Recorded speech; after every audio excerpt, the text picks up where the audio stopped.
All right, everybody, and welcome to episode 262 of the 9 Years podcast. I am Nick Draper. I am joined by the face of the BBC Sport website, Mr. Stuart Deakins, and this week we will be discussing our fantastic 3-1 victory over Oxford United from last Saturday, as well as all the usual features, including a somewhat sombre look back 20 years ago this week. We know there's a big anniversary on this weekend. I don't need to go into it now. We'll touch on it later. But let's get straight into the action, Stu, into the fun. Let's tell our listeners that we've already recorded this podcast once. We just forgot to record it. So it does mean that the joke we made about everyone weeing together will not make as much sense now out of context of what came up, which is a shame because I like the mental image of after the game, Mark Robinson getting us all to wee together in the gents. But that story will have to just remain a complete mystery to everyone listening now. To be fair, it's still a mystery to me how I actually got onto that, if I'm being honest with you. But as you know, I somehow linked the we with Mark Robinson and Oxford. Yeah. Yes. So, the reason we got onto that was because we were discussing the win against Oxford, and you mentioned, Stu, about after the game, we were talking about the huddle. The players had a huddle in the middle of the pitch. And we talked about this sort of lap of honour that we're doing and whether or not it's something that's going to be a feature of every game. Or as I suggested, we've done a lap of honour now a couple of times. First game after Bolton, because it was the first game back at Plough Lane in front of fans. The win over Oxford was the first win in front of fans at Plough Lane. So that was a nice moment to mark it.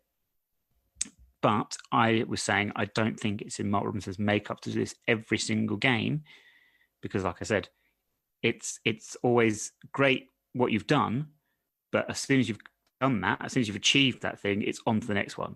So we don't want to bask in the glory for too long because we've got jobs to do and we've got to start thinking as quickly as we can on to the next step. There's no point having a good start to the season if you then let your standards slip for the next few games after that. Yeah, and what I was saying is like, Mark Robinson is, Robbo is very keen for us to be we together. That's how I got onto it, wasn't it? In terms of the we interpreted as we in together. It's not. It's that as a group, we are together on the pitch. Yes. If I could put bold or whatever they called around we, then I would do we WE and not WEE. Is that we? I don't know. Yes, and certainly not WWE because we get in trouble for that. Exactly. We were just discussing, weren't we, in terms of I think you're spot on. Like, can you continue to do it, especially when you lose 2-0 at home to some team in late November and it's cold and you all go, isn't it? But I just think he wants that togetherness, and I wouldn't be surprised if he does continue to do it in some format. But I quite like it. But you know what? I like it. I like that sort of mutual appreciation of his appreciation of us as fans, because the support is great. Let's be fair. The sound is ridiculous. I think it's that mutual appreciation of each other. And it was well deserved after the second half performance against Oxford, 3 goals against a team that everyone expects to be fighting up the top of the table this season. We also discussed about the huddle and Darius Charles's input into that, because Mark Robinson and Ashley Bays walked away. They were applauding the fans, but there was still a huddle going on in the centre of the pitch. I didn't see Rob Tuvey. I didn't see Darius Charles. I'm not sure if the players had led that, but you thought Darius may well have led that, and he's an important figure in the dressing room. Yeah, from memory, from what I heard people saying, that Darius was in there. And it went on for a little while, and then Robbo and his team went round to applaud the fans on that side of it. Because this is like we were saying what we discussed before in that podcast, which you didn't listen to. But it was, what did he say at half time, wasn't it? We were sort of saying what was the... and I just think, they're adults now. I think they know when their performance hasn't hit the standards. And I think it was hard. But you know what? I still think it's hard to say that they just dropped off, didn't they? For 15 minutes before half time, they just dropped off the level. And I think that's from the level we've set is so high that I think, do you know what? To maintain these results that we're getting, we have to play at a maximum level, don't we? It's like that sort of side of it. And I was saying that actually I didn't think we could see the goal because I was queuing up for my chips in the south stand.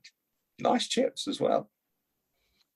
Right, I have to unpick right where we were and where we've got to, and navigate where we've done here. So so Darius Charles, we discussed there that Darius Charles is an important influence in the dressing room to perhaps help with a difficult end to the first half where we went 1-0 down. Things weren't really going our way. We got very, very sloppy in possession. We looked very nervous in possession. Mistakes all over the shop. It was a bizarre period of the game. Got through to half-time, 1-0 down, a mistake from Anthony Hartigan caught in possession on the edge of his 18-yard line.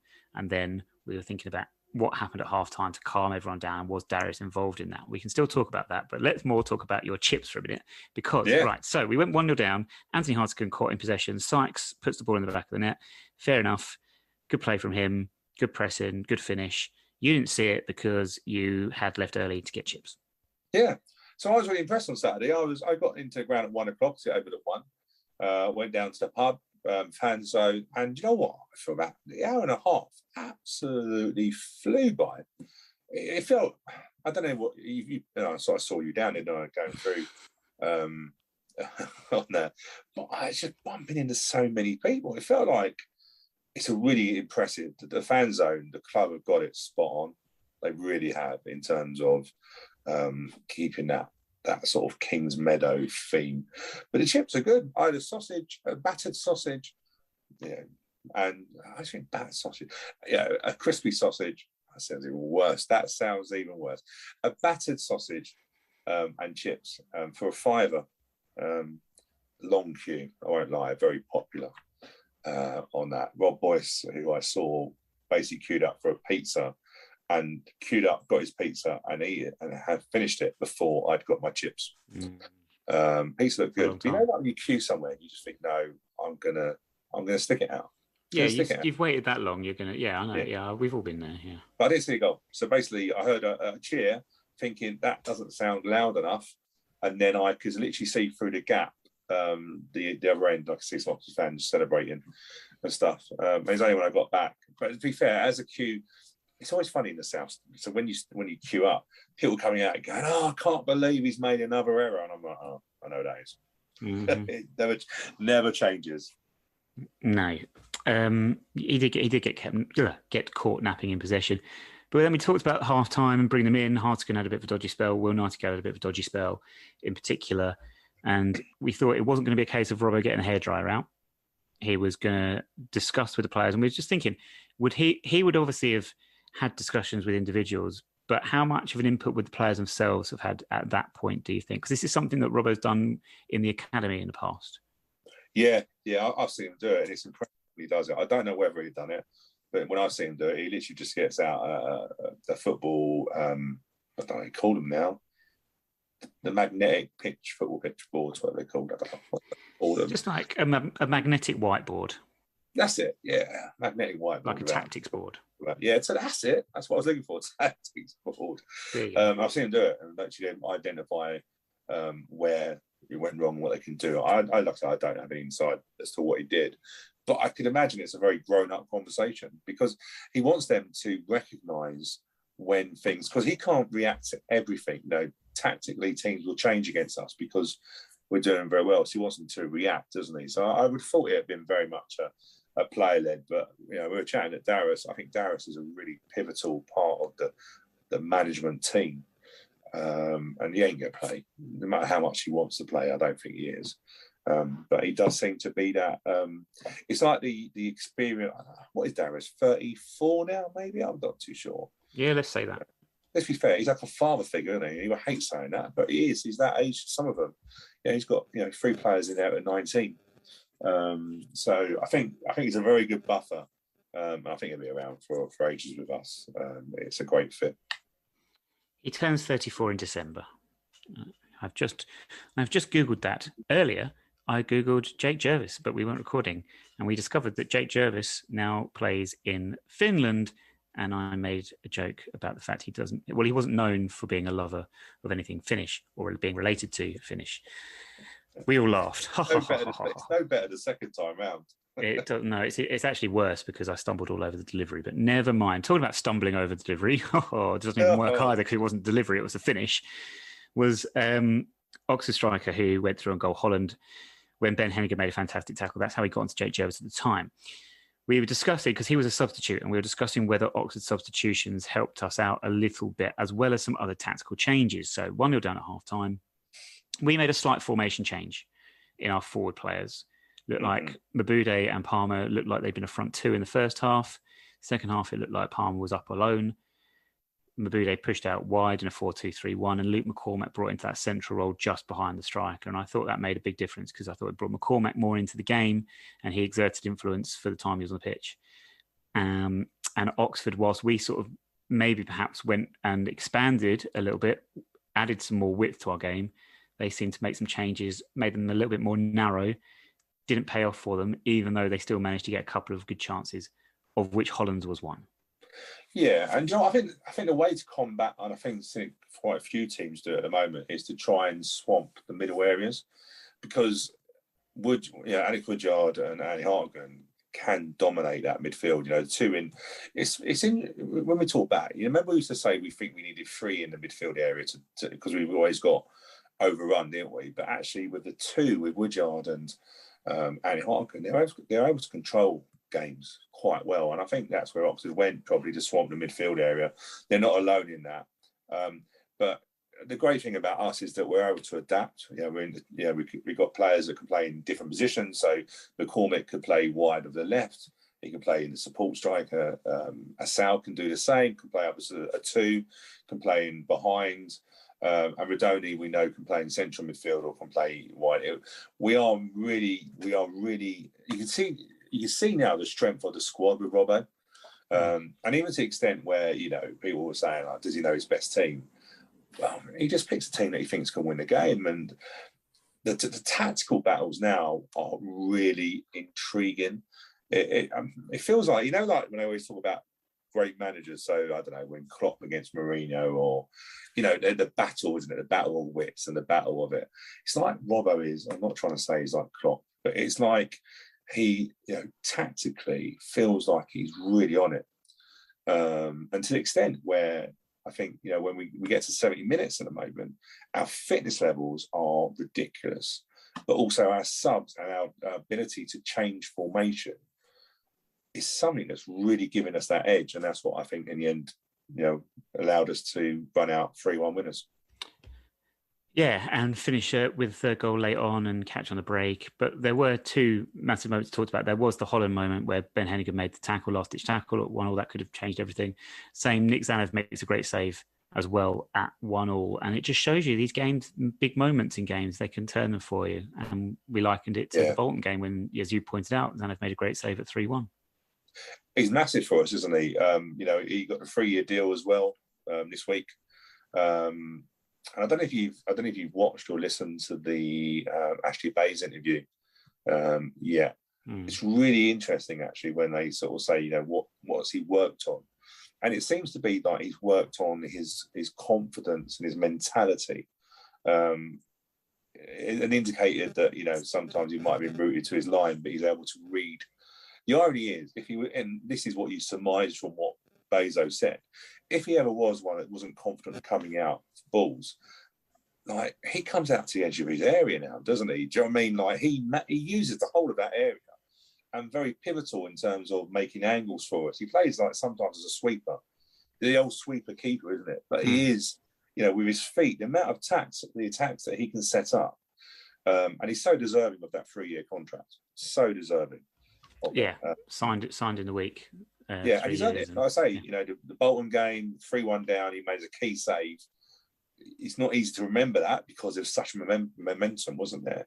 The Ben Hennigan, I likened it to Holland being like a little bit of a 92 ground club where he just basically wanted to have a look around the ground. He took so long, he took ages. So Ben Hennigan should never have had the right to make the tackle. But like all good centre-halves, I think he's been excellent this season already. Is he got back as quick as he could and wiped out Holland, the ball and everything. And we've always said sometimes, isn't it, a tackle like that can be as good as a corner or a goal sometimes, isn't it? It just lifts. It lifts. And it was an excellent tackle. As good as a corner, which brings us on to set pieces. For our little tactical changes, for those big moments we've talked about in our defensive third, set pieces are basically what won us this game, isn't it? That's what's turned it around. The equaliser and then the second goal, more Anthony Hartigan deliveries, carrying on from where he left off at Ipswich the previous week. Will Nightingale both times integral, whereas the week before it was Ben Hennigan on the end of them. Anthony Hartigan is like our David Beckham with these things right now. Everything, as you said earlier, Stu, on a postage stamp. Yeah, his delivery is just excellent. You know, if you look at the detail, you look at set pieces, lots of games decided on restarts, they call it now, but they're set pieces, aren't they? In the olds. And you have to look at Andy Barslow, who, if you haven't listened to it, we interviewed on Sunday Night Live, and it's really interesting. I'm fascinated by you know me, I'm very fascinated by tactics and stuff. And it needs everything to come together. It needs, and without Andy Hartigan, the delivery, you know, without that, nothing happens. But the runs, the blocks, the dummy runs, do you know what I mean? All that sort of side of it, it all needs to come into it just all needs to happen, doesn't it? It needs to all, if one part doesn't work, it looks rubbish. It's like, you know, we take the short corners and nothing happens. If one part mucks up, it looks absolutely terrible, doesn't it? So I think it becomes almost laughably bad sometimes. Yeah, it's like when you work something. You know, do you remember like the Teddy Sheringham corner where he'd always peel to the back stick, wouldn't it, or the front stick, and then, you know, we've tried that, and when it doesn't work, everyone goes, "What are you trying?" It was rubbish. Well, actually, the idea was there. It's just it all didn't come together, did it? The execution, yeah. Yeah, we've done a lot. Do you know what? The only interesting thing is we seem to overload the back stick a lot at the moment for free kicks, as if like we try to draw people into, you know, to areas they don't want to be. But, you know, we were talking about Jack Radoni heading the ball in. How funny it would have been if that was offside. Well, I'm not sure funny would have been the word, but yes, we talked. This was the equaliser where Will gets up at the back post from the free kick, and it seems to be going in without Jack needing to. But hey, gets himself another goal. It's one of those, isn't it? Do you know what I mean? I don't know about you, but the first thing I've done, I was actually in that southwest corner. First thing I look at as a linesman, like, you just think like he's run too early, surely he has. But actually, when you look back on the video, it's just everything. I'll say everything worked, and that's when you get an easy header to get you 1-0. I'm totally shooting the breeze here on this one. When you say look at the linesman for the flag, I was just thinking, actually, I've done that a few occasions this season. I certainly did it for a Sal's equaliser up at Doncaster. I think he probably was offside, but it was just interesting that I have to look. And actually, for Palmer's goal against Gillingham, I had a look as well because I thought it potentially, but I don't know if there's anything in that. I don't know. We're talking about just players playing right on the shoulder of the last defender, and I guess that's what happens. You sometimes get the run and you get in, and it looks like you're perhaps offside when you aren't. You've just made a well-timed run.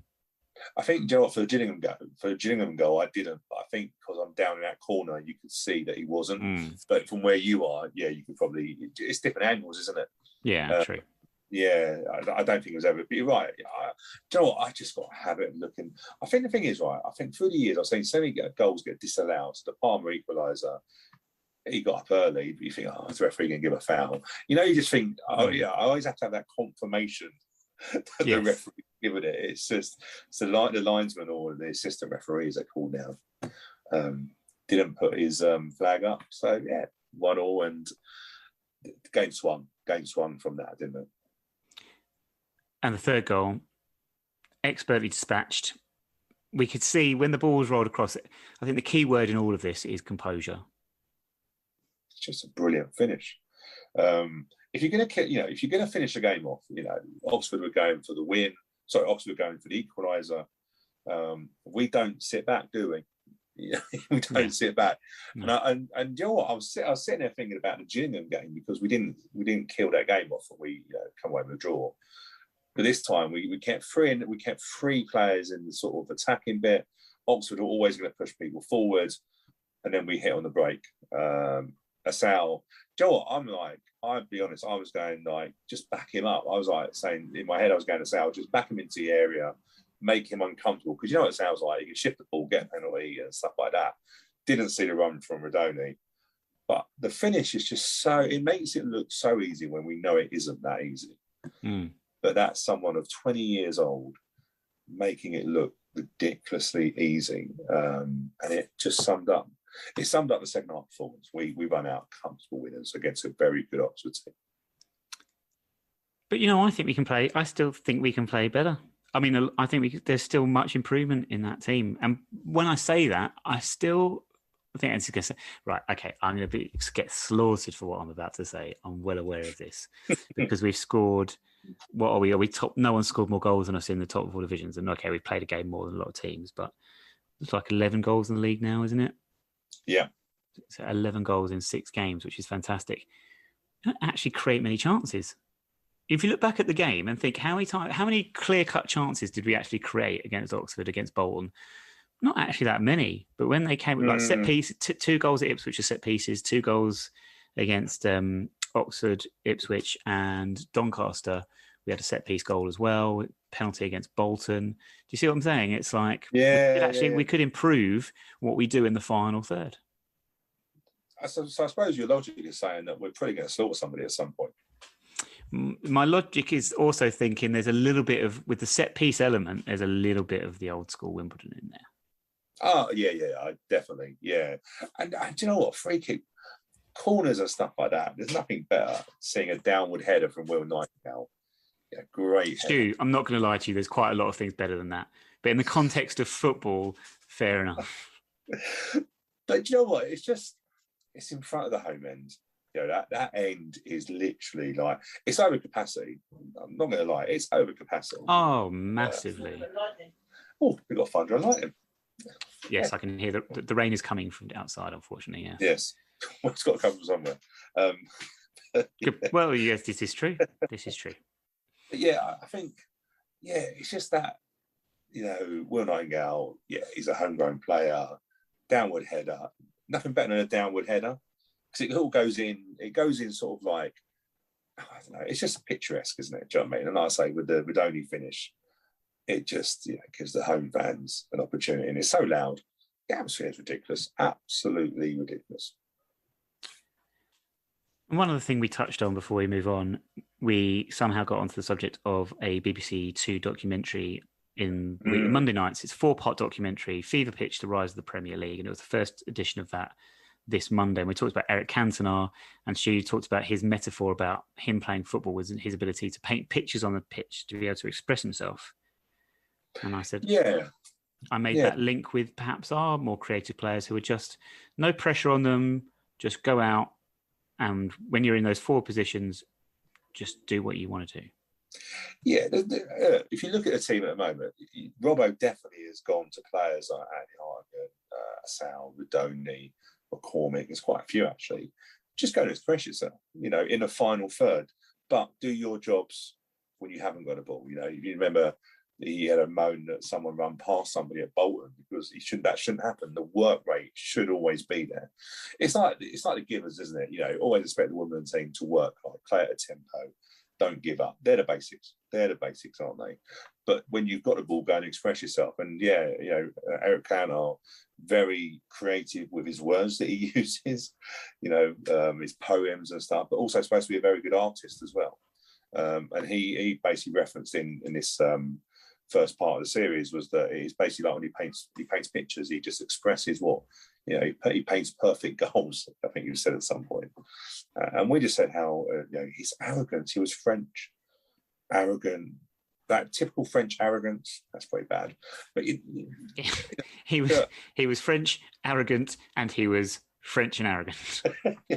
Just try it. It's like, it reminds me, I don't know why, it reminds me of the X Factor when they had that awful audition with those 2 boys doing Mysterious Girl, and they were just like, okay, so who are you? I'm Ant, I'm Seb, and together we are Ant and Seb. He's French, he's arrogant, he's French, he's an arrogant Frenchman. But it's like, the Man United kits, they had the old ombre, wasn't it? They had the flappy collars, wasn't it? Yes. I think he might have put like old starch on his collars because they always sort of like were like, it's just an arrogance, wasn't it? No, it wasn't. It's an arrogance because like the best players have an arrogance about them, don't they? Sorry, are you on a bet to see how many times you can say the word arrogant or arrogance in the space of 60 seconds? if you remember when he come back from that kung fu fighting that he done at Selhurst Park, Yes. He come back and he scored the goal against Sunderland where he chipped, and he just stood there with like.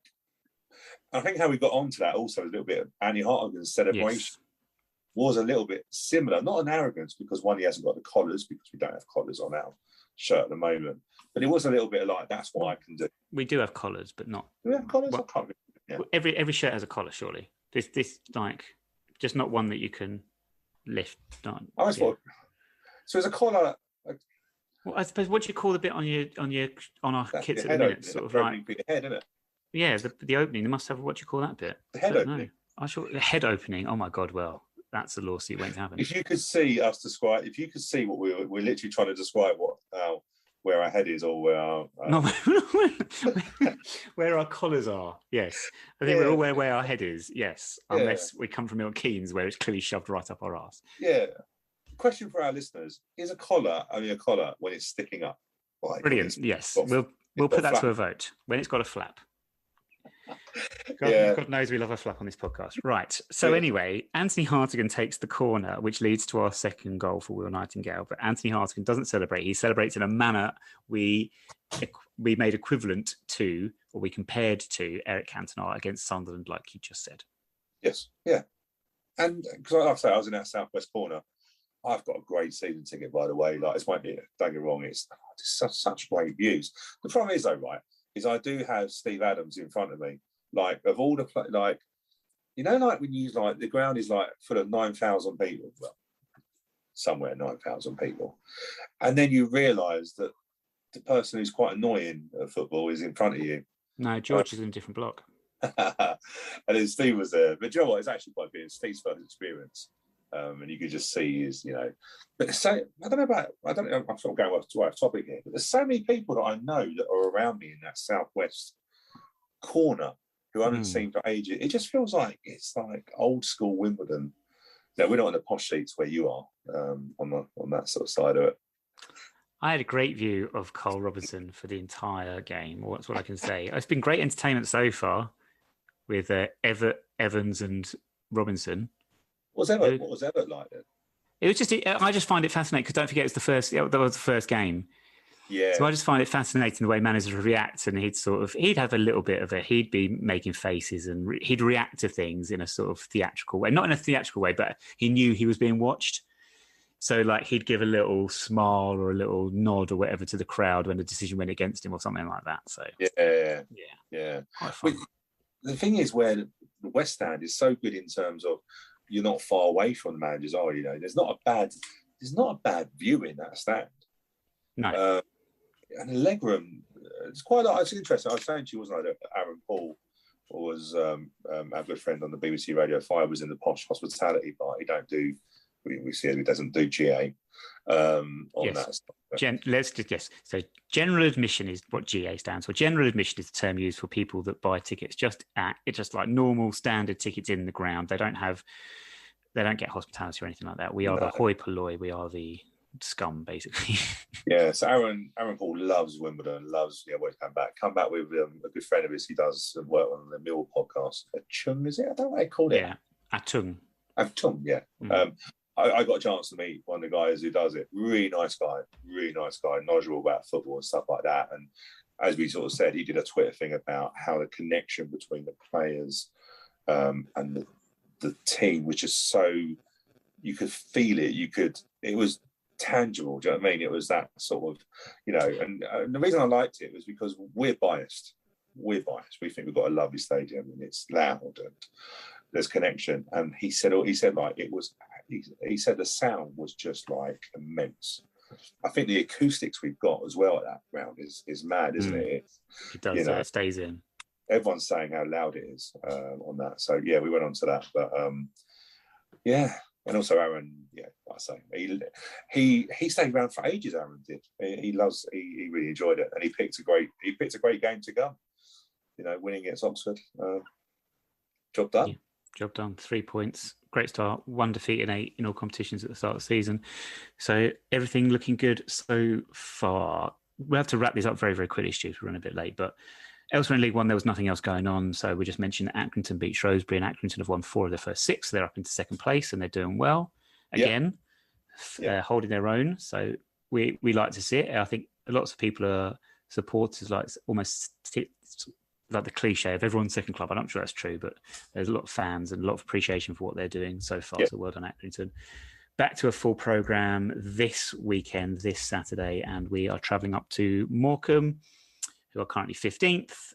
2 wins, 2 defeats and a draw so far. Before the international break, they beat Sheffield Wednesday, which we mentioned on last week's show. A fine victory, landmark victory for them, really.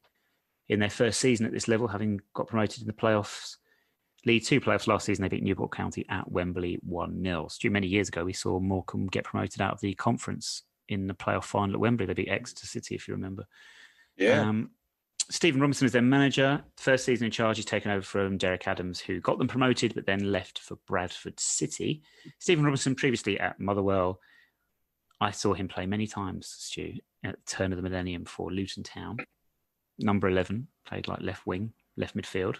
Won League One with Luton as a player in 2005. And he's got a few of our ex-players, Ryan Delaney, Shane McLaughlin, Shayon Harrison. The former of those two, McLaughlin, Delaney, they're getting game time. But the big threat seems to be Cole Stockton, the centre forward, who is scoring goals. 4-3-3, tough team to play against. They'll make life difficult. You think we have a little bit more quality? Yeah, Joe, it's interesting you just saying about the quality thing, because we do. How interesting is it? Like, I'm guilty of it at this moment about get the ball down and play. I feel like I'm a little bit of a pampered football fan now, because you're in on the grass, but that not every game is played that way, and it's basics and stuff like that. I think Morecambe is a really good test for us, because it's going to be an old school game, isn't it? Delaney, massive. Delaney is massive, isn't he? Do you know what I mean? It's such a shame. I quite like Delaney, if I'm being truthful. On that. Yeah, I think Morecambe have got something to fight for. It's really interesting. A lot of them are on 1-year contracts. They've got a lot to prove. Morecambe have got stuff to prove. They've started really well. I'm not going to be arrogant, use it again now, to think that we're going to go up there and outplay them. I think it's a really good test for us, and I think it will tell us what this team is going to be able to do this season. Because I don't know about you, but I'm not looking down. I'm looking up at the moment. So it's a good test to see where we are. I think it's going to be a really good game for us. Prediction. Go on. I sort of think a 1-1 draw. I think my head says a 1-1 draw. I think we played out as a draw. Again, I wouldn't be surprised to see us win it. That's where in League One, Stu, just mentioned Accrington Stanley, who we've already talked about. They travel to Sunderland. It's a battle of the teams that are currently the top 2 in League One. So that has to go down as a one to watch. Also interesting to see if Ipswich can get their first win of the season. They host Bolton. That is a difficult fixture. They've not won yet still. No, they were about to, and then we equalised in the 96th minute. Yeah. It's mad, and Bolton doing really well. Bolton on TV against Burton also. Yeah. Blatant penalty Bolton had late on as well. Blatant. Did it finish 0-0? Yeah, when a player deliberately drags someone on the blind side of a referee, blatantly does it. The biggest penalty you would ever see. And I always think to myself, if we had VAR, that would have been a penalty. But thankfully, it's not made its way down to League One just yet. I am happy to report. Yes. We've not got a great deal of time, Stu. I've got the format. We didn't really decide what we wanted to say about the EFL Trophy. If we wanted to say anything whatsoever. It's not. I'll just just so we're all aware, it's not a competition that I take any notice or interest in. When they put B teams into it, we all knew what the plans were. It's an absolutely pointless thing that they've done in doing it for many reasons, and therefore I just started, no, it's not for me, so I'm not gonna pay attention to it or have anything to do with it. So that's where I am with it. But it seems to have we played Portsmouth in it this week at Plough Lane. It's just brought up some conversations. I myself had to point out that the fans were asked by the Dons Trust in 2019 if we wanted to continue with what the policy was at the time, which was to not accept hospitality for these games and not promote these games. We're recording this on the Wednesday night. There is a Meet the Dons Trust Board web. What do they blooming call them now? I've forgotten what the name is. Forum, online webinar. Thank you. There we go. Webinar on the Thursday night. So a lot of my questions will probably be answered by then, but it's caused a little bit of controversy this week, I think. Yeah, and I think where I was saying is that the problem, I think in previous years we've been at Kings Meadow and we've done well to hit 500 easily, and I've gone to games. I'm a little bit. I'm sort of like, I don't agree with B teams, but once we're in it, we're in it. That might be a bit naive. It's been a little bit long, but what I was saying is, we hit, I reckon it was easy 4,500 there last night. We were recording this on Wednesday. Tuesday night, yeah. Tuesday night? Wednesday night? Yeah, sorry, yeah. But I'll be honest with you, I would say a good 60-70% of those are what I would call class as new fans or casuals. And you can tell that when teams come out and everyone's taking a picture. You can sort of tell, can't you, that sort of that buzz. And it's like a case they obviously didn't realise what the boycott was. And actually, because it's a new ground, in terms of us, it's a new ground, it's an exciting ground, and Robbo's created such an exciting buzz about everything. I have many of my friends who are going, I want to go, but there's a boycott. But it was that, do you know what I mean? I'm very much that, you make your decision. And I'm quite happy to say I went, and it was a good game of football, but it's competition I appreciate people don't have any interest in. But it's just a case of now there's money there. And that's the moral thing, isn't it? 4,500, all getting food. Although, by the way, there was queues galore in the West Stand because I think we underestimated how many people were going to go. Sorry, I know this isn't sort of the topic of conversation here, but didn't all tickets have to be bought online in advance? No, there was actual tickets sold on the night. Oh, really? Okay. Right. Yeah, there was tickets.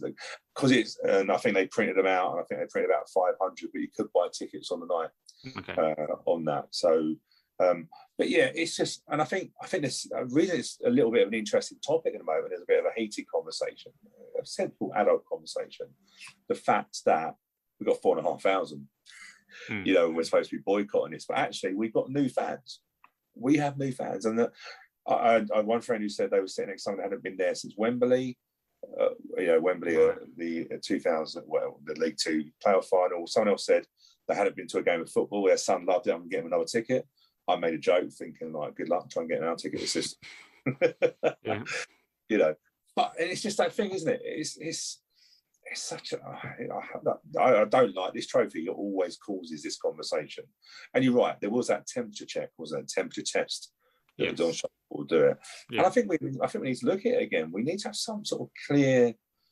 If we don't want to play it, then just don't anyway. The thing is, I mean, I think we just have to be careful about where we go with it, because, like I say, I'm not saying This is my personal decision not to go to these games and not have anything to do with it. But I'm not saying anyone else should. It's totally what any individual is comfortable with doing. It's just the fact that we had the policy in place with the Dons Trust where they spoke to us and they said, look, here's what we're going to do. We're not going to sell any hospitality. I think we sold hospitality. Well, I know because I saw it advertised on Twitter. It was sold out. Yeah, so there we go. We said we weren't going to do that for these games, and we weren't going to promote these games, as it were, aside from the obvious tickets are on sale, for example. And I think we've broken those two things. And I mean, look, in the grand scheme of things, whatever people think, it might not be a big deal, but it's more the principle of the thing. If that's what the fans have said, then if what the fans have said can just be discarded just like a click of the fingers, then what other things might be ignored? Do you know what I mean? So we just have to really there's a process in place that we have to tighten up with. And it just so happens it's been noticed with this fixture in this competition, which causes issues. You're right, though. You're right. And the thing is, when push comes to shove, this is the moral thing of it. When push comes to shove, of when we need to get, we've got a debt. We know that. Well, we still talk about this. Yeah, £4.5 million. And also the fact is, that when I was looking, because you highlighted the link for that thing, it was back in end of 2019, I think it was. You're right. Those fans at that time said that. I would like to say, a good 70% of those fans weren't probably fans. It's that evolving thing, and Plough Lane was always going to do this. I wasn't surprised. I did say, I think I said to you, and I said, I think there'll be a decent crowd. Didn't think there'd be 4,500. I really didn't. No. But I did think there'd be a decent crowd because of Plough Lane, new stadium, people can't get into the ground because it was full, excitement, all that sort of thing. And Robbo went and won 5-3. So even created, those people might be back for the Crystal Palace under 21 game, which is a totally different story because it's a B team, isn't it? Yeah. So hey, look, do you know what? I get everyone's stance on it. The competition just causes us issues, doesn't it?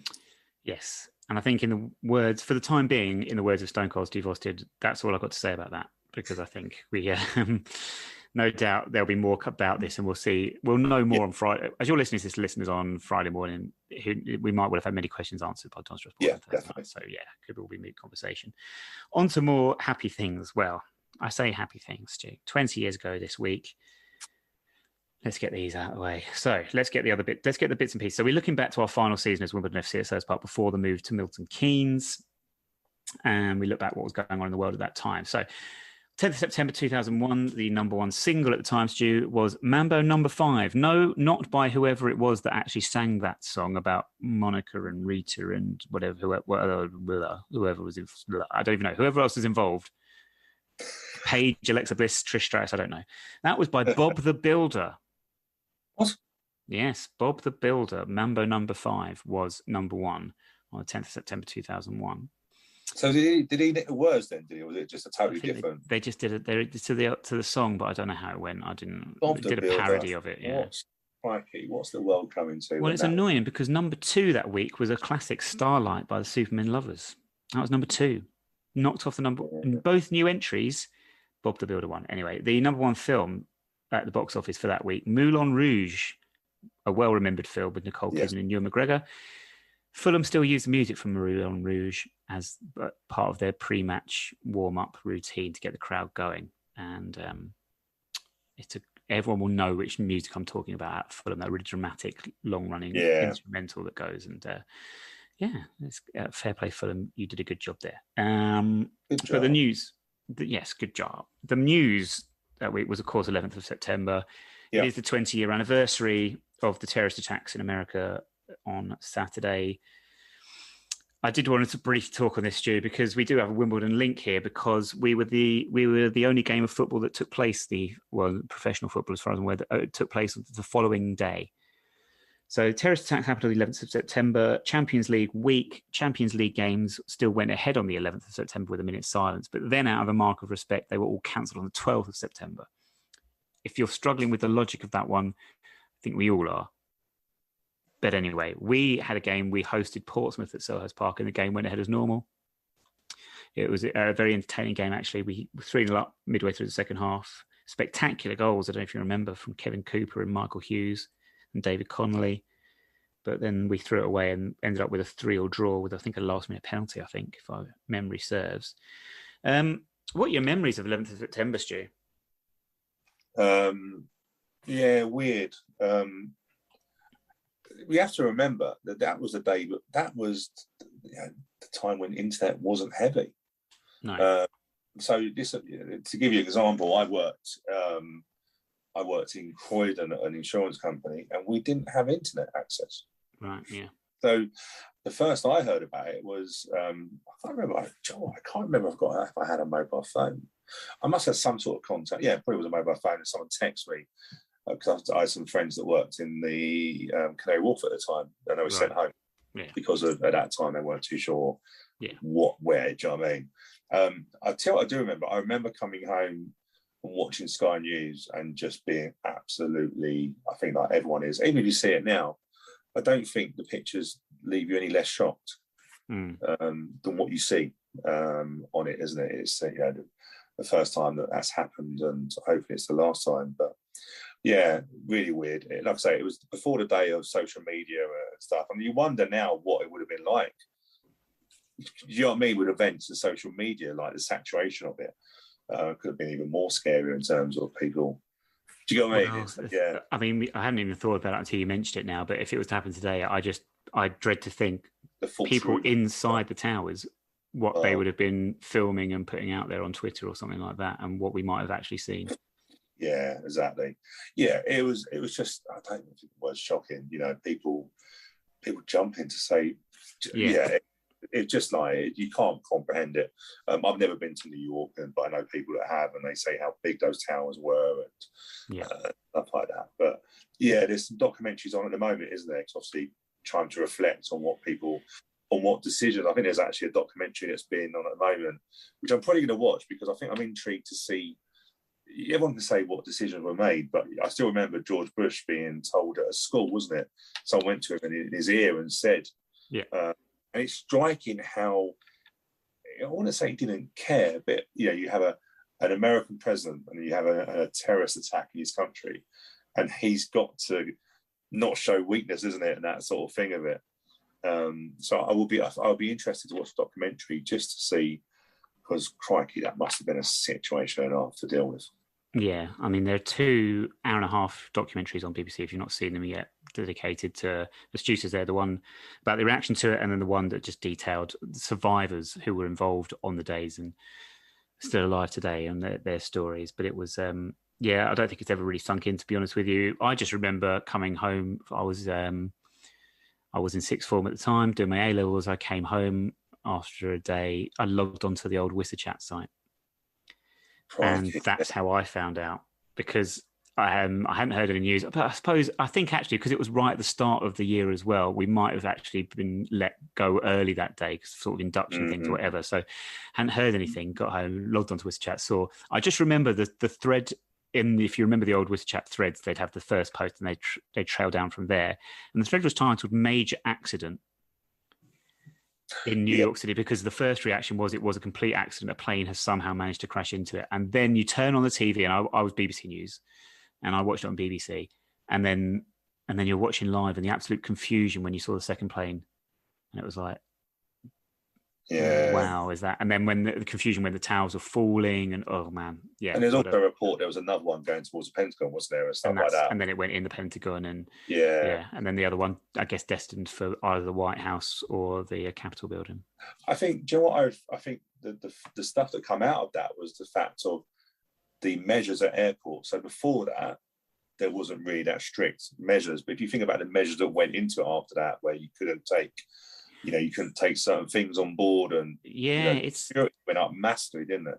Yeah, but I also think it's one of those sort of misremembered ones as well, because it was even made like there was, and people say, the restrictions we have now all because of 9/11, but actually no, it was a few years later when they had the plot with the liquids, and that's when it really stepped up, when you couldn't take certain amounts of anything on board, and they all had to be put in separate things and all that business, and they managed to stop that plot from happening. Yeah. We still live with it today. I still get confused now, to be honest. I just don't take anything on now, just so I can't get it thrown away. Yeah, it's just easier to keep it, everything. Yeah, I make it as simple as possible. I know. But it's shocking. I think that changed things a lot, Yes. That was it's a horrendous thing, but it did change the world of how we viewed it from that point. On that happy note, we shall bid you farewell, listeners. Thank you very much for listening this week. Updates from the game of Morecambe will be on Twitter at 9YRS Podcast. Stu, is there anything you'd like to say to finish off? No. Let's go to Morecambe, and I can't wait. It's so great looking at the playoffs and thinking who we're going to play this time in May. I'm joking. I'm just enjoying it while we can. Still in September, Stu. Still in September. 40 league games to go. But thank you for joining me this week. Thank you. Elixir Bliss, bag first, milk last, 2+2 continues to equal just 4, and we will speak to you again next Friday.